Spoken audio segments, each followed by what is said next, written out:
Getting too much spam and want to be able to better protect your personal data? Then try Incogni and get a 60% discount on an annual subscription when you use offer code SKILLUP at incogni.com/skillup. Click below to get started or stick around to the end of the video to learn more. Fragpunk is the most creative shooter I've played in a long time. You might be quick to dismiss this after looking at the gameplay and thinking, here we go, looks like another hero shooter, in the bin it goes. Look, I get it. Certainly at this point, we're all feeling the fatigue of this genre. And if you're really not a fan of hero shooters or the direction that free-to-play live service games are headed in general, this probably isn't going to change your mind. But to be clear, this is less in the vein of your typical run-of-the-mill hero shooters like Marvel Rivals, Overwatch, Concord, whatever. Instead, it leans far closer to tactical shooters like CSGO, Valorant, and to a lesser extent, Rainbow Six Siege. It's a space only really shared by those three games, and if none of those clicked for you, then you were basically out of options until now. Personally, I've always liked the idea of those games more than the playing of them. I mean, they're shooters that almost represent the pinnacle of coordination, map awareness, and accuracy. I see the sick plays in those games and think, damn, I want to do that. Then I jump in, get absolutely dumpstered for 10 hours straight, realize I'm just not cut out for this, and move on. I certainly appreciate that those kinds of games exist, but for me, they're just a little too hyper-competitive and have such a huge knowledge and skill gap that I could never hope to keep up with. But then along comes Fragpunk, a game that, despite having a similar format, doesn't make me feel the same frustration or stress-induced exhaustion, in large part because of its wild twist that keeps things fresh and unserious. Imagine something like Valorant, but in one round your team has tiny heads to prevent them from being headshot. Or maybe you can throw your eyeball to use as a camera while removing half of your vision. Or maybe in one round you have the ability to phase between realities like that final mission in Titanfall 2. Every match in this game is a surprising series of wacky, almost game-breaking modifiers that will take you back to the days of playing custom games with your mates back in Halo 3. Except that's just the whole game, and it's leveraged into every one of its handful of game modes. It's more than just that conceit, of course. Fragpunk's game feel and gunplay is genuinely exceptional. Character kits are a little wilder than what Valorant offers, yet still feels restrained enough to maintain some semblance of balance, and I dig the overall presentation of the game as well. It does have some sore spots though. Some of the game modes need work, progression is a bit of a nightmare, and that goes hand in hand with the monetization, which is like really squeezing as much as it can out of the free-to-play model without dipping into pay-to-win stuff. Despite its impressive player count at launch, I do also have some general concerns for the future of this game just by virtue of the overcrowded live service market. Yet, I still like Fragpunk. I still had a lot of fun with it, and it's hard not to recommend checking it out on that basis alone, especially given that it's free to play. Despite the potential risk it poses to competitive viability, I really admire that Fragpunk swings for the fences with its genuinely ballsy twist that only gets more absurd over time, still regularly surprising me over 15 hours later. It has this impossibly high skill ceiling, yet never forgets to embrace its absurdity, making it inviting for both the competitive and casual-minded player, and resulting in perhaps the most inventive tactical shooter on the market.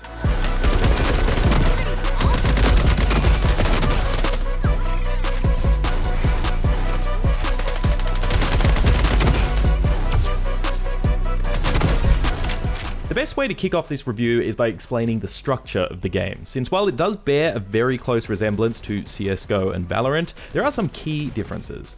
The main mode here will be familiar to you if you've played those games. The attacking team needs to plant a bomb in one of two bomb sites, and the defending team needs to stop them from doing that. Repeat for a few rounds before switching sides. First team to succeed 4 times wins. Unlike CSGO and Valorant though, there is no currency system to manage here with regards to your equipment selection. You can create any loadout you like from the jump, consisting of a primary, a handgun, and a melee weapon. The weapons on offer here are what you'd expect. A couple of guns in each category with different stats and handling, stuff like a pump-action shotgun and a semi-auto one, 2 full auto rifles with varying range thresholds and damage values, a basic fast-firing sniper, or a bolt-action one that lets you quick-scope like the OG Modern Warfare 2 intervention. Good times. Notably, there's no armor or shield item that tends to feel like a must-buy in these games, and grenades are also attached to the handgun slot, so you have to decide between taking a grenade or a backup weapon. Overall, really like the simplicity of this pre-round phase. It makes the game very easy to jump into, and it lets you experiment without too much punishment. There is a slight trade-off in that if you lose 2 rounds in a row with a certain weapon category, you'll be banned from that category until you get a win.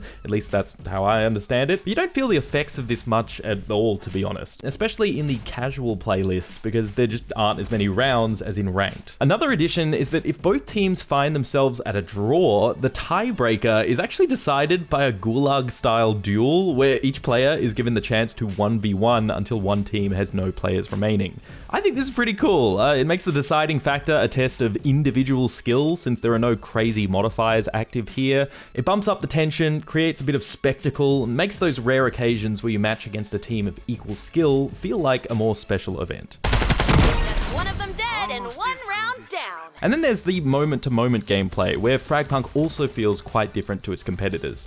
Tactical shooters tend to focus on slower movement, on managing bullet spread by being still and firing from the hip to keep your field of view open. Likewise, animations tend to be snappy and simple so as to not be distracting. Fragpunk takes that functional, steady pace of tactical shooters, but infuses it with the more showy run-and-gun elements of modern shooters like Call of Duty. You can aim down sight with every gun, you can sprint, you can clamber, sometimes you can slide, you've got heaps of in-air control after hopping off a ledge or hitting a jump pad. Gunplay and general game feel is top-notch on account of beautifully exaggerated animations to give every action a distinct weightiness. Certainly helps that the sound design is great all around too, with the kill confirmation feeling extra satisfying as a result.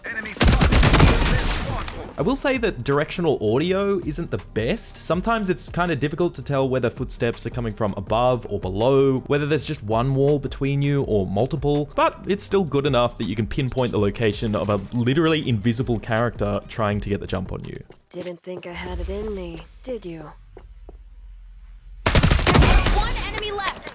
Speaking of which, the character kits are great as well. I did enjoy Valorant's characters in the context of that game, but there's no denying that most of the abilities are basically some version of a smoke or a flashbang. While some of that exists here in Fragpunk, it isn't afraid to get a little more out there. There are multiple characters with some form of teleportation. Many of them have abilities focused around revealing and tracking enemies. Others have unique special weapons that they can whip out at any time. And while they have limited uses of these abilities, they fully recharge at the start of each round. So for example, one of my favorite characters was this one. She can fire out a huge wall that pings enemies it comes in contact with. She can lay down these trackers that'll latch onto enemies and mark them for longer. And she can also equip this chargeable railgun at any time that does crazy damage. Unfortunately, about half the characters I could only try out in the training room because unlike a lot of hero shooters these days, you actually have to unlock each of them, but I'll talk more about progression later. From what I've played though, each of their kits feel genuinely distinct from one another with very little overlap, and they're flashy without being too over the top, leaving plenty of space for Fragpunk's main conceit to take center stage. But let's talk about that main hook, the thing that sets this apart from any other shooter on the market: shard cards. Congratulations.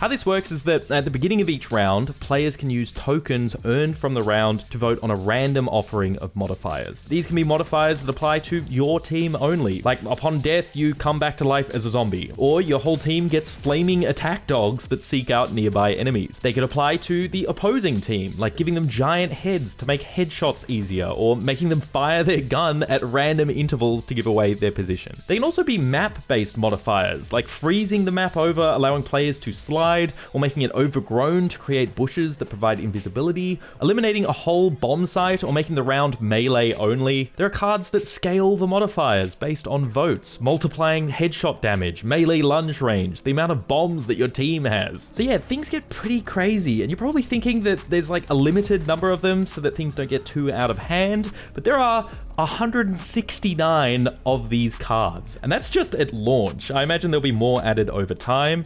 You do sort of unlock unlock them by playing, but to be clear, there's no deck building system. They're drawn at random, and the more people in the match that have the same card unlocked, the more likely that card will be drawn. And that has this really interesting effect where the more you level up, the more you start to see those crazier cards come into play, to the point that after 15 hours, I'm still regularly surprised by cards I'd never seen before. You might also think this system makes the game wildly unbalanced, but honestly, not really. Like, I don't recall any times where I lost a round and was like, oh, it was only because of that busted card or something like that. I think because it's mostly out of the player's hands and that your team has just as much of a chance as the opposing team to draw some super strong card, it feels strangely fair. As powerful as these cards are as well, success is still like 90% determined by player skill. Like, there were many occasions where the enemy team gave us giant heads, or I don't know, they had bloody scythes that could fire projectiles through walls. And even then, we were still able to take the win by outplaying them. Down to their last Lancer. Scarps I borrow now. Tension is freaking me out. Oh! 15 seconds left. Damn! I'm just really glad that this wasn't tuned down for the sake of competitiveness, as tempting as that would have been. These wild rule sets give the game an almost roguelike quality to it, keeping the experience remarkably fresh from round to round, and injecting a lot of playfulness into what is otherwise quite a tense, self-serious genre. In a similar way, there's a handful of other modes to explore that can get even more chaotic, if you can believe it. There's a playlist that rotates between various deathmatch modes every 15 minutes or so, and they include free-for-all, team deathmatch, and a kill confirm mode. Here, you individually have 3 card slots that you can fill with your character abilities, passive abilities, or active abilities. Because there's no randomization here, that card collection aspect does actually matter, and you'll unlock cards exclusively for this mode the more you play it, which provides a nice sense of progression. As much as I love that idea here, I don't think this mode has very long legs. The maps are just way too small, and the respawn timer is unbelievably fast, resulting in every match just being a complete shit show. Would like to see this built upon though, because an arena shooter style mode with this card mechanic could be genuinely interesting with some finesse. There's also this outbreak mode where a bunch of random players get turned into zombies at the start of the round, and the rest need to survive until the end of the timer. If the zombies kill a player, they too become a zombie. Really takes me back to playing Infection in Halo, literally my favorite custom mode, and I wish more games had this. The fun part is that those shard cards make an appearance here as well. Here you can stack up more of them as the round progresses. It's not just survivors that get these benefits though. Oh no, the zombies can use cards too. And trust me, you have not felt real fear until you've had a zombie running at you with a headshot resistant helmet, a turtle shell on his back, and a katana that deflects all incoming projectiles. I do think this mode needs some tweaking as well though. The maps on offer have annoying out of bounds areas that survivors can glitch their way into, and sometimes matches can just drag on for way too long. Like, I had one go for almost half an hour, which when you're spending that much time camping out or throwing yourself at players ad nauseum can get pretty dry. If you're feeling a little more serious, there is a ranked version of the normal game mode. I've actually had the most fun here on account of matches having more rounds, so there's more room for a comeback. People tend to play more carefully here, tend to coordinate better, and that makes the character kits really shine. There is a mechanic here where each team can pick cards to ban during the card phase. Unfortunately though, this is only available in higher ranks. Like Marvel Rivals, that's a real shame. I do think the ranked mode should offer that extra layer of strategy from the get-go. Hope this gets looked into somewhere down the line. So yeah, each of the modes need a little work, but I appreciate the variety they offer, particularly in how they remix that card mechanic. Something I hope gets addressed soon though is the progression and monetization, because if there's anything that's going to turn away newcomers to Fragpunk, it's this stuff.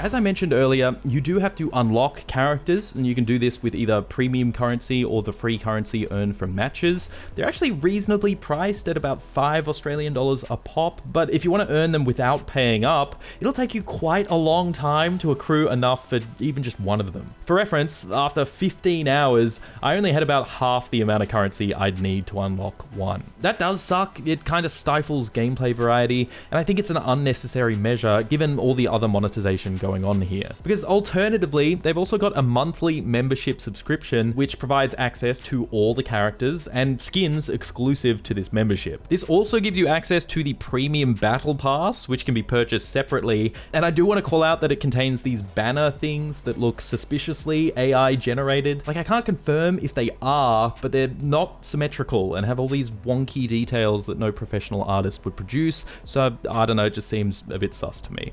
Then there's of course a cash shop with your usual stuff like character and weapon skins, priced about how you'd expect. On top of all of that though, they've also managed to squeeze in a gacha loot box system to unlock even more exclusive skins and prey on FOMO. Look, in a free-to-play game, I've come to terms with the fact that they're all gonna have a cash shop with expensive skins, and that they're all gonna have a premium battle pass, whatever, fine. But piling even more on top of that, no thank you. I really don't want to see where that road leads. Even if you ignore all the monetization stuff and want to unlock things without paying, it's just a complete nightmare keeping track of all the other reward tracks and event tabs and objectives, all handing out items and currencies used in other sub-menus. After basically every match, the game was just firing pop-ups telling me I've got new rewards to claim somewhere. I ended up having to put the horse blinkers on to properly enjoy the game, because seeing all this stuff was enough to make even a hardened live service enjoyer wince. What poses the greatest risk to Fragpunk's future though isn't the monetization or progression stuff. I mean, that's all cosmetic. It can be easily ignored and doesn't overshadow just how fun Fragpunk is to play. The main problem is that whether a multiplayer game is good or fun almost doesn't matter anymore set against the current climate of live service games. The scene is dominated by the long-established leaders. Games like Fortnite, CSGO, PUBG, Dota 2, and League of Legends are consistently among the most played games every year. So even if your game is fundamentally solid, even if it presents some fresh ideas, there isn't a lot of room for new live service games entering the scene. I mean, look at The Finals, an awesome game by all accounts, sitting at just 10k concurrent players at the moment, which isn't bad, but it certainly deserves more. I had a fantastic time with Supervive, that game sitting at like 91% positive on Steam, but as of right now, struggles to crack even 2,000 concurrent players. Hell, I liked Concord. It had some problems, sure, but less than 1,000 players on launch is crazy, and seeing it wiped off the face of the earth within a week was not on my bingo card. At the end of the day, players can only keep up with so many battle passes, and you're asking them to leave behind the cosmetics they've bought, to leave behind the friends who are still rusted on to those existing games. We're sort of in an age of virality where the only way to truly break through is with some very hefty marketing and a healthy dose of luck, where you've got everyone talking about the game, creating a chain reaction that rockets your game to the top and holds it there, like we've seen recently with Marvel Rivals. Unfortunately, I'm just not really seeing that with Fragpunk right now, and I worry it'll get buried beneath the noise. It doesn't have the benefit of being from a renowned studio or capitalizing on a well-known IP. Anecdotally, I'm pretty plugged into the live service scene, and a week later, I haven't really seen anyone I follow covering it, nor discussion of it on social media, and only one person on my Steam friends list has even booted it up. But there is a glimmer of hope. Steam charts indicate the game hit over 100,000 concurrent players at launch, and as of right now is still doing pretty well for itself, sitting at around 60,000 concurrent players. That does give me some confidence, and I can only hope the dev team are going to come in hard and fast with follow-up updates to keep the momentum going, because I'd really like Fragpunk to stick around. Of the current tactical shooters on the market, I think Fragpunk is the most visually appealing, has some of the strongest gunplay, and offers the most gameplay variety with its character kit design, its card mechanic, and its game modes. It doubles down on its nonsense in a way that takes me back to the glory days of playing shooters with my friends with cheats enabled, and it successfully straddles the line of being both a competitive and casual shooter in a way that I think no other tactical shooter does. Fragpunk is genuinely good fun. It's free to play on PC and it's coming to consoles soon. I recommend it to you. One of the new sponsors that joined the channel this year was this video sponsor, Incogni. And I gotta say, I'd never heard of them before, but I'm very glad I know about them now. It's been one of the biggest upgrades to my digital life that I made this year, and I will 100% be re-upping on my subscription next year. If you haven't heard about Incogni before, then here's the deal. So we know that big corporations like Apple and Google have our data because we hand it over to them, whether we wanted to or not. But what you probably don't know is that hundreds of other companies that you've never even heard of also have your data because it had been on-sold by various data brokers. These companies can then sell your data to other companies or spammers or worse, malicious actors looking to use your personal data to commit identity theft. Now the loophole here is that you can technically contact these companies and ask them to delete your data, but not only do you not know who has your data, but there are just so many of these data brokers out there that it would be impossible for you to contact them all. That's where Incogni comes in. You sign up, enter your details, you grant the required permissions, and after that, Incogni does all the work for you, sending out hundreds of automated requests to reclaim your data. Take me, for example. Incogni has cleared my data from 87 places that I didn't even know had my data. And had I done all that back and forth myself, it would have taken me around 65 hours, which is time that none of us have. I have definitely noticed a significant reduction in the amount of spam emails and texts that I've been getting, and it just feels nice to know that my data is more secure since no one wants their personal information being held by some company that you don't even know exists. It's super easy, super effective, and best of all, super affordable. You can use code SKILLUP at incogni.com/skillup to get 60% off an annual subscription. Take your personal data back and get a 60% discount while doing it by visiting incogni.com/skillup using offer code SKILLUP at checkout. Thanks Incogni for sponsoring the video and thank you for watching it.